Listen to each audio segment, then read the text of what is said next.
We'll start with FC Halifax Town. They were held to a 0-0 draw last night by Ebbsfleet United. However, we're talking right now about a video that you might have seen online. We tweeted it on the WYS Daily Twitter page. Go have a look at that if you get a second as well. Halifax striker Scott Quigley has gone viral this week after that video showed him warming up during their game last weekend, and he was being copied by half a dozen or so young supporters on the sidelines. If you haven't seen it, really do go take a look. It's a good laugh. It's got a lot of views now as well. I spoke to Scott earlier on today and asked him when he first became aware of his newfound online stardom. Obviously, social media, when you're in the spotlight for football, you're always quite Twitter and Facebook and Instagram you're always quite in it anyway. But when it's going quite big, when it does start in the thousands on the views and stuff like that. And I kept getting tweeted over and over, and people were saying it's over in Russia. People were saying bad things like that, saying it's all over the place. And I've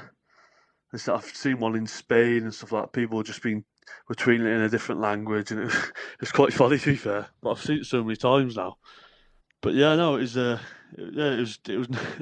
nice to see, really. To be fair, it's what football should all be about, really. Yeah, it's up to 40,000 views now, I think, on the FC Halifax Twitter page. Do go have a look at it. If you haven't seen it yet, I do encourage you to go and have a look at it. It is really funny to watch these kids copying what you're doing as the warm-up. And they were doing it for a while, weren't they? You weren't the only player that kind of succumbed to this as well. Did you at the time, were you aware that they were doing it then? Did you know that they were there? And were you trying to maybe wind them up a little bit with the warm-up you were doing, putting them through the paces? So yeah, obviously they were doing it for quite a long time, to be fair, like 20 minutes. And the first couple of minutes, I obviously caught onto him, seeing him, some bloke pointing them out, saying they were doing it. And then obviously they were chatting to me and that. And I always got time for the kids anyway. Like, I'll always speak to them, and it's funny, they make me laugh, to be fair.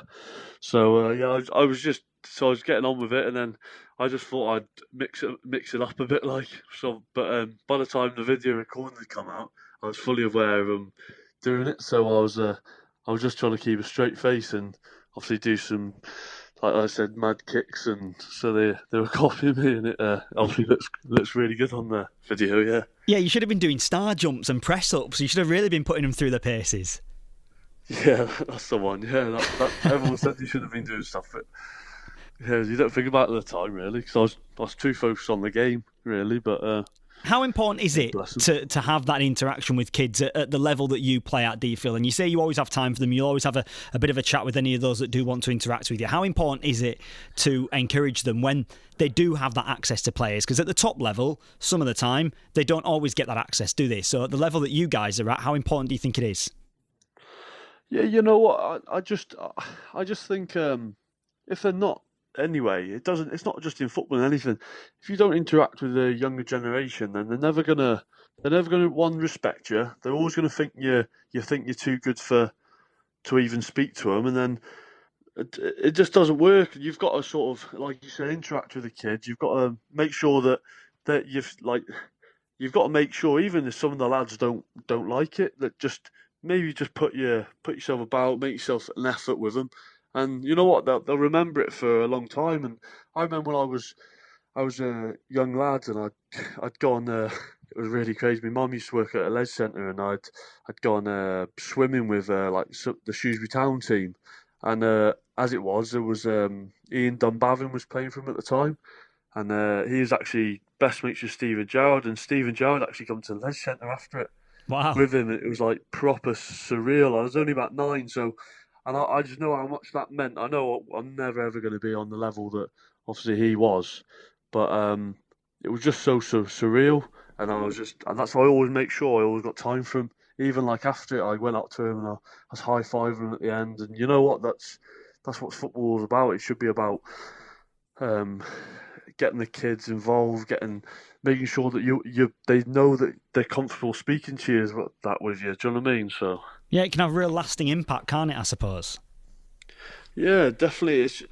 I think it's just, like I said, I think it's really, really important, because some of them kids will go away and they'll tell their mum and dads, and then they'll see it on the thing and they said, "Oh, I was in that video." It was, and then you know what I mean. Then they're chuffed, aren't they, for the only young? I'd say what they were 8 or 9, something like that. And it was nice to see that there was obviously young lads were there, and obviously there was lasses as well. So it was nice. It was not nice to see. Yeah. Yeah, it was. It was really refreshing, really refreshing. I think that's why the video's probably done so well online as well.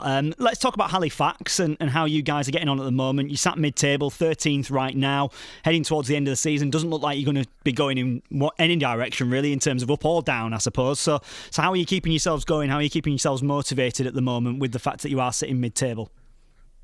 Yeah, I think the factor for me, I think when I arrived in January, I'd been at Port Vale, and it didn't really work out. The football we were playing there didn't suit my sort of football.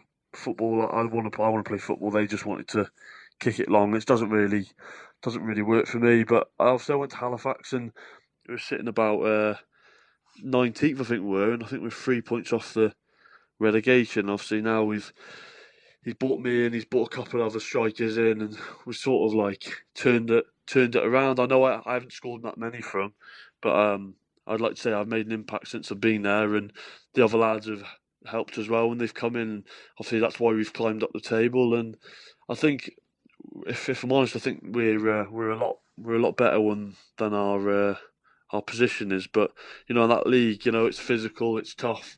Every game, you don't matter who you're playing, they'll have some big lads there, and then you need to be ready for a fight.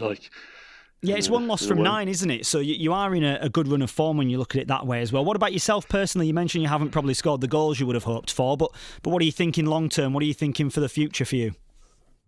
So obviously I'm on loan from Blackpool anyway. So I'll go back to them in the summer, and I'll have to go from there. Obviously, I'll speak to them, see what their views are in the summer, and at the minute I'm unsure what I'll be doing next year. But obviously, I'm still under contract, so I'm just waiting for to go back. But obviously, I'd love to go back to Blackpool as well.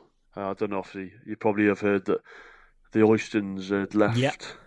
So all the fans have come back. It was 15,000 or something there on the first day they're back, and you know what I mean. That makes you want to play for a club, especially when you've got fans like that behind you. And yeah, but I've really enjoyed my time at Halifax so far. We haven't really got if we win on Saturday and Havant and Waterloo lose, then we're completely safe, and then we're just that bit too far away from the playoffs. Obviously, you can still mathematically do it, but it'll be a hard job. We'll just keep going. Doesn't make a difference to us. We'll keep going. We'll try and keep winning every game, but I think we'd have to win every single game to even have a shout of being. And obviously, them teams would have to lose as well, which obviously not everyone's going to lose every game. So, but no, I've enjoyed my time. The lads are really, really good there, and I think I just needed that after a quiet first half of the season. But yeah, no, I've really enjoyed my time there.